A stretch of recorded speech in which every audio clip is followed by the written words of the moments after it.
Assalamualaikum warahmatullahi wabarakatuh. Perkenalkan, nama saya Iwan Prayoga, Stambuk C201-18524. Nama saya Newayan Putri Dianawati, NIM C201-18468. Nama saya Iko Makardiastra, Stambuk C201-18522. Kenalkan, nama saya Niwayan Tina Asari, Stambuk C201-18125. Kenalkan, nama saya Dwi Rizky Anggraini, Stambuk C201-18068. Baik, di sini saya akan menjelaskan materi tentang simulasi sistem antrian pada SPBU 14236.100 menggunakan ProModel. Selanjutnya agenda. Yang terdapat dalam agenda yaitu pendahuluan, tinjauan pustaka, metode penelitian, hasil dan pembahasan, dan kesimpulan. Kita masuk dalam pendahuluan. Dalam kasus ini, teknologi dimanfaatkan untuk mengetahui bagaimana sistem pelayanan yang diambil oleh SPBU 14.236.100, yaitu yang berkaitan dengan sistem pelayanan pada saat pengisian BBM, serta bagaimana tingkat kemampuan rata-rata pada saat melayani kebutuhan pelanggan pada setiap kedatangannya. Sekian yang dapat saya bawakan dan akan dilanjutkan oleh teman saya. 522. Di sini saya akan menjelaskan mengenai tinjauan pustaka dari teori antrian yang kami dapat dari sistem antrian SPBU, di mana teori antrian merupakan suatu situasi umum yang dilakukan oleh orang-orang pada setiap harinya. Dalam sistem antrian dari sistem SPBU yang kami dapat, sistem antrian di sini yaitu di mana konsumen menunggu di depan loket untuk mendapatkan giliran pelayanan fasilitas pelayanan yang akan didapatkan. Dalam sistem antrian terdapat 3 komponen, yaitu yang dikemukakan oleh Heiser, Jay, dan Barry Render pada tahun 2009, yaitu yang pertama yaitu karakteristik kedatangan, di mana meliputi bagaimana kedatangan para konsumen untuk mendapatkan pelayanan, sehingga pelayanan yang akan didapat akan diteliti dan diamati oleh para peneliti di sini. Yang kedua yaitu karakteristik antrian, yaitu di mana meliputi berbagai macam antrian-antrian yang akan dihadapi oleh para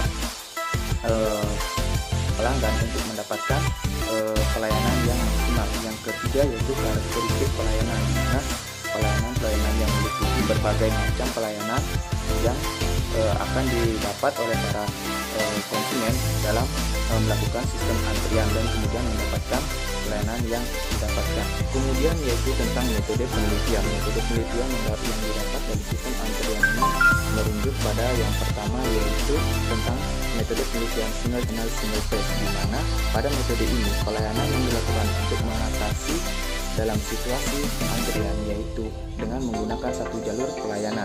Yang kedua yaitu single channel multiphase.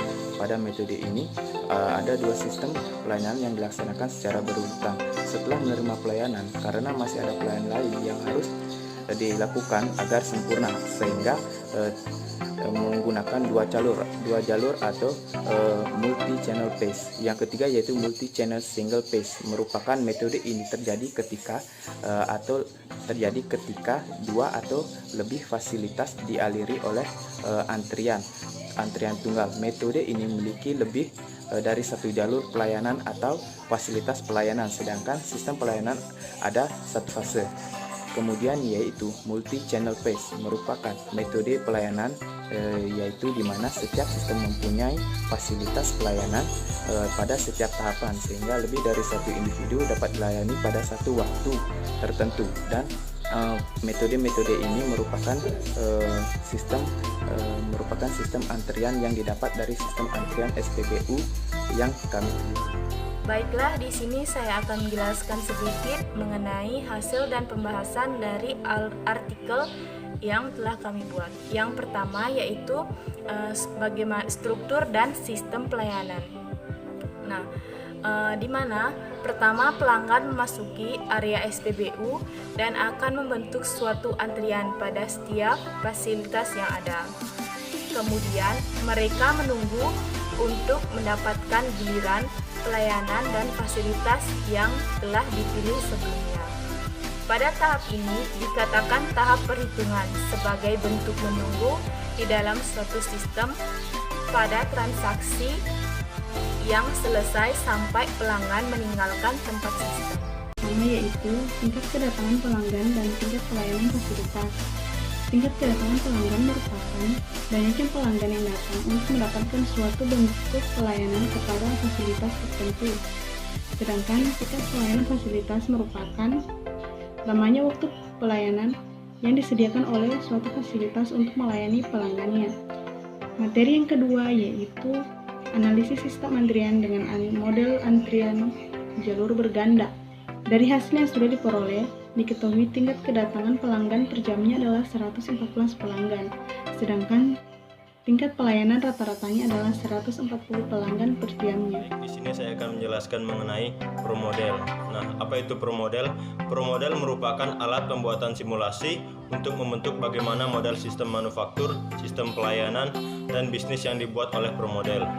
Aplikasi ProModel merupakan aplikasi yang sangat penting bagi teknisi analisis, proses, dan manajer untuk menguji evaluasi desain alternatif, ide, peta produksi sebelum menerapkan di dunia nyata. Kemudian dari hasil simulasi diperoleh total kedatangan untuk keseluruhan fasilitas adalah sebanyak 540 pelanggan dengan waktu rata-rata antar kedatangan pada fasilitas 1 sebesar 0,9 menit, pada fasilitas 2 selama 0,6 menit, dan pada fasilitas 3 selama 0,4 menit. Simulasi dijalankan selama waktu kerja 3 jam sesuai dengan hasil observasi awal yang dimulai dari pukul 14.00 sampai dengan pukul 18.00. Sekian presentasi dari kelompok kami.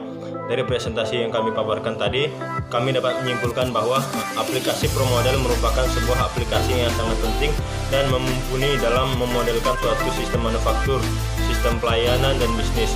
Sehingga sebelum menerapkan suatu desain dan mengevaluasi suatu sistem, terlebih dahulu dapat disimulasikan untuk mengurangi pemborosan biaya serta memberikan gambaran tingkat kesuksesan suatu proses. Dari hasil observasi awal diperoleh tingkat kedatangan pelanggan sebanyak 115 pelanggan per jam dan rata-rata tingkat pelayanan sebesar 140,5 pelanggan per jam. Tingkat utilisasinya adalah 7% untuk fasilitas 1, fasilitas 2 sebesar 6,4%, dan fasilitas 3 sebesar 5,5%. Sekian yang kami dapat presentasikan, kurang lebihnya kami mohon maaf dan kami tutup dengan wassalamualaikum warahmatullahi wabarakatuh. Terima kasih dan jangan lupa like, comment, and subscribe.